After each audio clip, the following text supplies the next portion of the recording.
Okay, so today, thank you all for being here and for making time. I'm excited to finally share some of the results. I've kind of had this just buried in my computer for a couple months, so I was glad to pull it out and turn this into a little presentation and just share some of the key highlights, successes, and challenges from the focus groups that were conducted last summer. So today, what I'll be sharing with you is the report itself, which is about 30 pages, and then going through specifically the objective again, just to remind everyone the purpose of it, the different methods that we used to conduct the focus groups. Then I'll be talking about some of the higher level results, just the most common themes that kind of occurred throughout the 24 focus groups that were conducted, and then some of the limitations and recommendations at the end as well. So just as a reminder, the objective of the 24 focus groups were to assess community satisfaction with KeyCOP. So looking at both the successes and then areas of improvement, really just to understand better community perspectives across those different populations that I'll be going over, just to enhance community engagement and participation, make sure that there's buy-in from the community. And then I'm hoping in some ways that it can inform future programming, the interventions, but there are definitely some limitations that I'll be talking about because I think a lot of it really came to people needing more resources, and with finances and everything else, I know that that can be very, very difficult, but I think there's still valuable insight in the report. So just as a reminder, so it was 8 different populations across the 3 catchments. So all of them are listed in the top left who participated in focus groups, which resulted in 24 total. The sampling was purposive, meaning that we selected people because they identified with these different groups. But if you all remember, we also used the random number generator using that census data to hopefully limit any bias and make sure that people were randomly selected. And so everyone had an equal opportunity for participating in the survey. And then they all participated in July of 2022. So all 24 were conducted in that time frame. So next, going into the research questions. So I'll show you in the report where it's outlined, but if you all remember, there were 7 research questions with the different sub-questions and prompts. And then each of those, depending on relevancy or how they connected to the different groups, were kind of divided out. So the main research questions ranged from how these different communities view their current work with KeyCOP, how did training prepare them for their current responsibilities, what is the impact of KeyCOP on community health and knowledge? And that was a question given to pretty much every group. There were also questions about their role with KeyCOP, and that was mainly for TBAs and clan elders who aren't specifically, worked with by y'all, but of course play important roles in your work in the communities. There were questions about health facility access that were asked to community members specifically. And then the last 2 questions are about KeyCOP's health education and then KeyCOP's outreach with the community. So a wide range of questions, a lot of different groups, but very similar perspectives across these different groups, very interestingly, and within the different catchments as well. And then a little bit of a reminder about the kind of quality assurance and data privacy. So we trained the team of moderators in July of 2022, following that kind of standardized collection protocol. And so everyone captured notes and recordings that I was able to use from the focus group discussions. And then we made sure that every participant signed that privacy and confidentiality agreement, and that is attached within the report. One thing to note now that I learned is designing a more specific outline for them to fill out, because I think there were 3 different either moderators or translators, and each of them kind of filled out the notes differently from their sessions in the focus group. So just thinking about ways to standardize the process and make sure that they're all identical. For example, one person kind of condensed the notes into shorter bullet points that were easier to kind of analyze, and another person took everything verbatim and wrote every word that everybody said, which took longer to go through, but was definitely more thorough. So just some differences in the data quality there. Okay, so then going into the analysis, so across the 24 focus groups, I mainly used Excel to parcel out all the information shared, and then pull out common themes at the bottom. And I'm actually going to share one of the documents now so you can see how that turned out. Let me pull one up. Okay, so here is one on, can you see the Excel okay? We can see it. We can't read any of the text though, so the text is quite small. Okay. If I zoom in, does that? Yes, now I can see it. Perfect. Okay. So as you can see, I parceled out the different research questions that were asked in the focus group. And then depending on the response, I put that within the columns underneath the specific question. So as you can see, respondent 1 to the question, how would you describe health in your community? They said that it has improved since KeyCOP came. We used to deliver at home. Now we have trainings delivering at the hospital. And so you can see across how each respondent answered, and this is all based on the moderator and their notes. So I'm hoping they align pretty well, but not everybody answered and the numbers kind of changed. So I just did my best to kind of fill in these different brackets. And then at the bottom, I would pull out whatever the common themes were or responses. So for example, for this question, how would you describe health in your community? 3 out of 6 respondents mentioned improved hygiene or sanitation. 2 mentioned nutrition. So I listed those kind of common themes here. In another example, research question 5 about the quality of services provided at the health facility. One of the sub-questions was, what additional services are needed? And pretty much every respondent listed non-pharmaceuticals, which I'm sure Anne is not surprised because that was something that we talked about. And you were psychic, Anne, and you knew exactly what everyone was going to say. Yeah. But so yeah, so you could see how everything is kind of divided, but everything goes into detail within the report as well. But just wanted to share how the analysis was kind of divided and using Excel. So I'm going to go back to the presentation. Okay, so the specific report, and I'll go through that next. It was a little challenging because there was such a big range of people that were within the focus groups, and then of course the catchments. So the way I ended up dividing it was by the different focus group populations.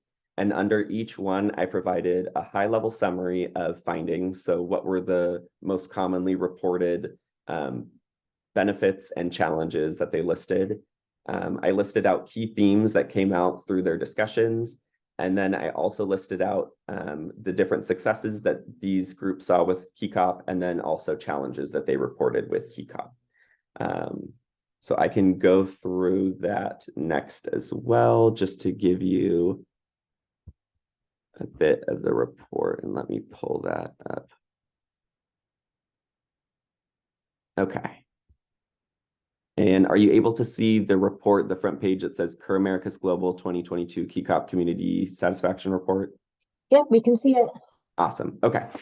So here is just the report in full. And I'll go through those key findings in a minute back on the presentation, but I just wanted to show you all the outline and then I'll be sending this to you all shortly.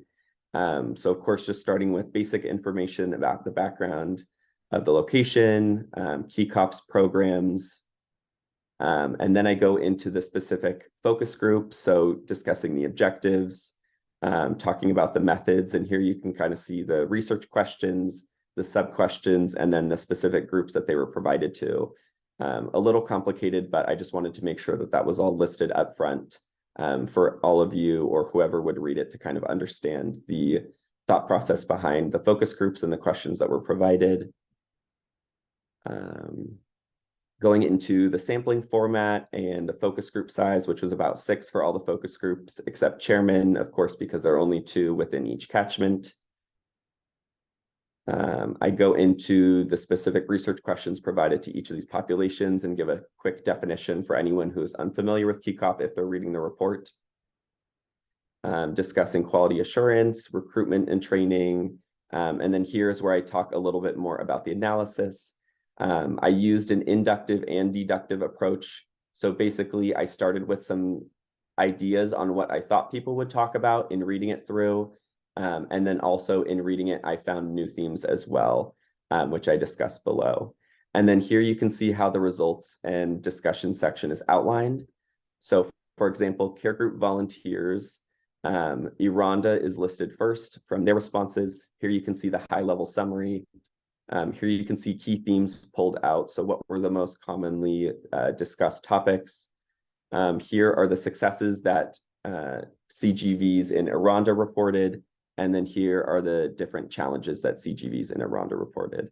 And that is mimicked across the 3 different catchments. So here you can see from Matongo, here you can see from Nyagoto, and then this is carried through for the different populations as well. So for neighbor women, again, summary, key themes, successes, and challenges. So if you wanted to go into the specific population, that's possible, or if you want to look at the population as a whole, that is also available. I'm going to scroll through because it's just that listed for the different populations. So then finally, I came up with some high-level recommendations based on the most commonly reported successes and challenges. And then the last thing is just discussing limitations of the report. And I'll go back into the presentation to discuss some of those specifically.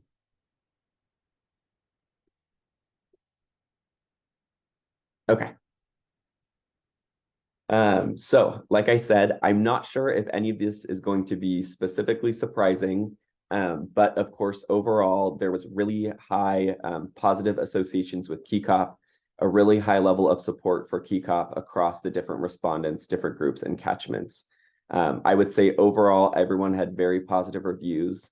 I'll go into a little bit more specifically, but I would say the only population that listed challenges with KeyCOP were TBAs, which I don't think might be surprising to you all because they listed not having a strong level of connection and feeling left out by KeyCOP. But of course, that might be a result of more use and promotion of health facilities. But I would just say, yeah, TBAs were maybe the only group who didn't have overwhelming positive associations with KeyCOP as a program.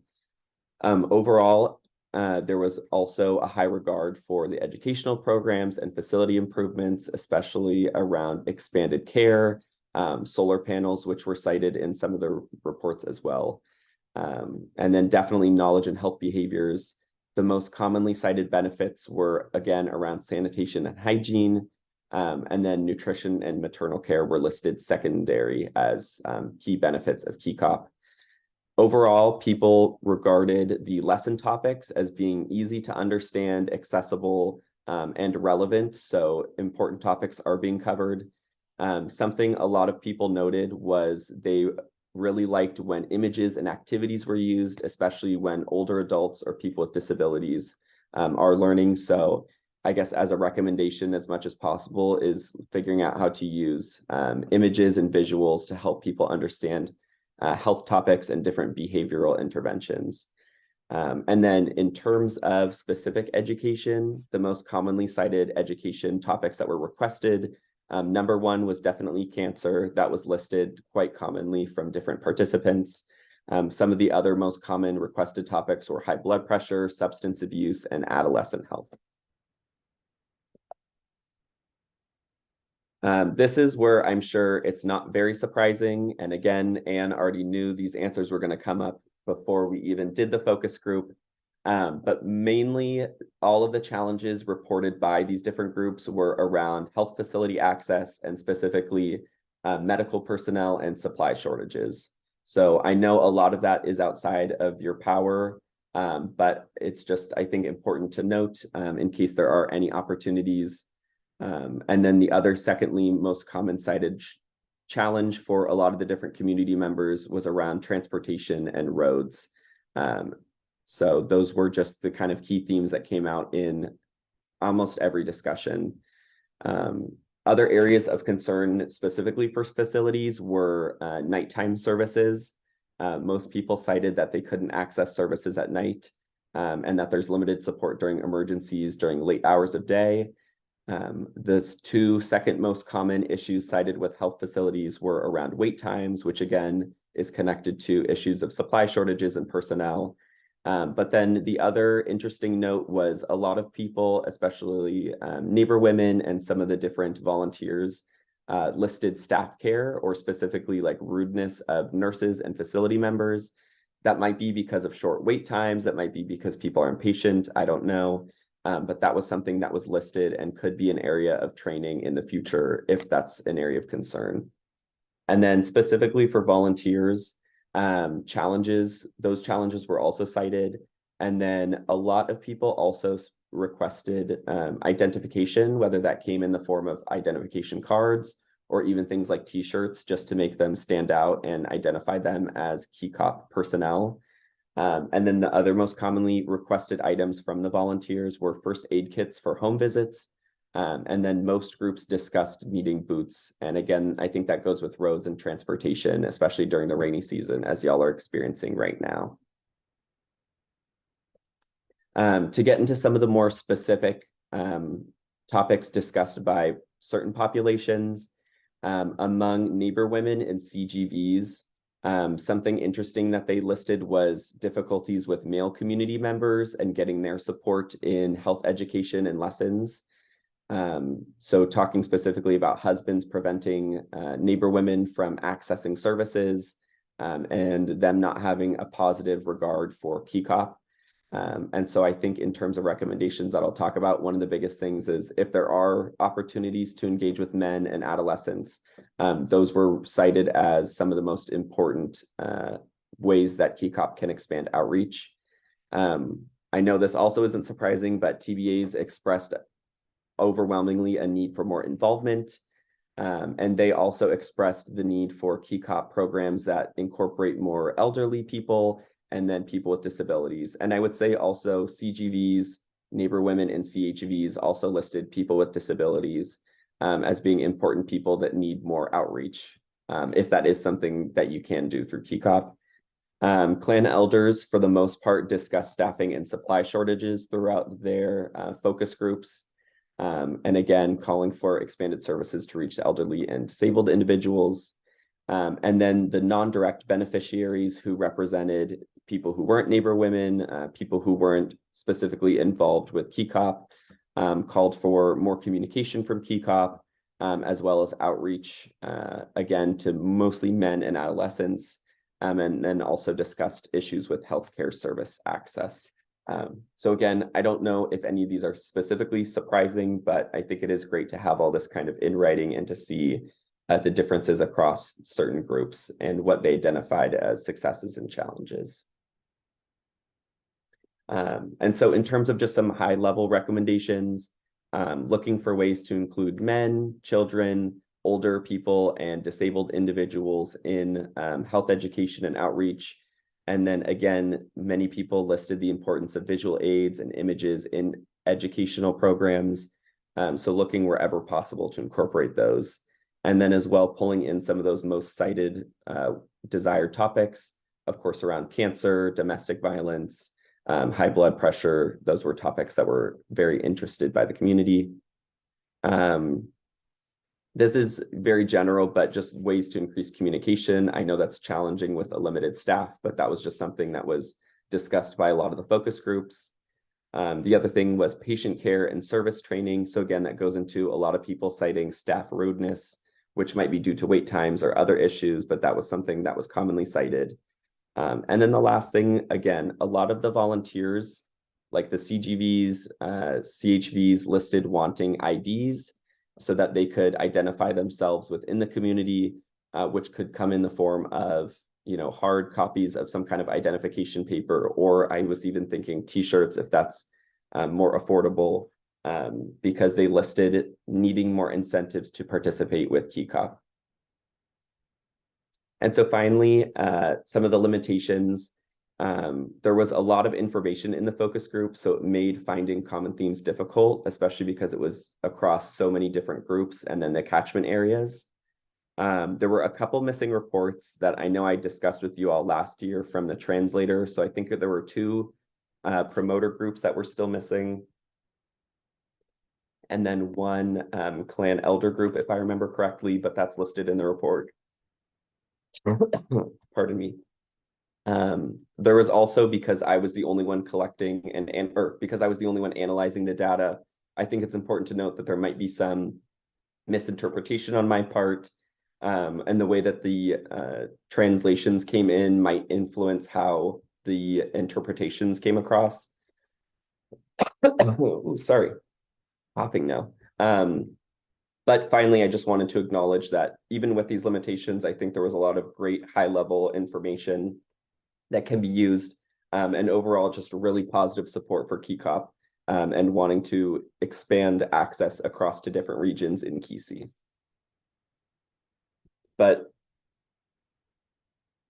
that is most of the report kind of covered in 25 minutes. I wanted to make sure I left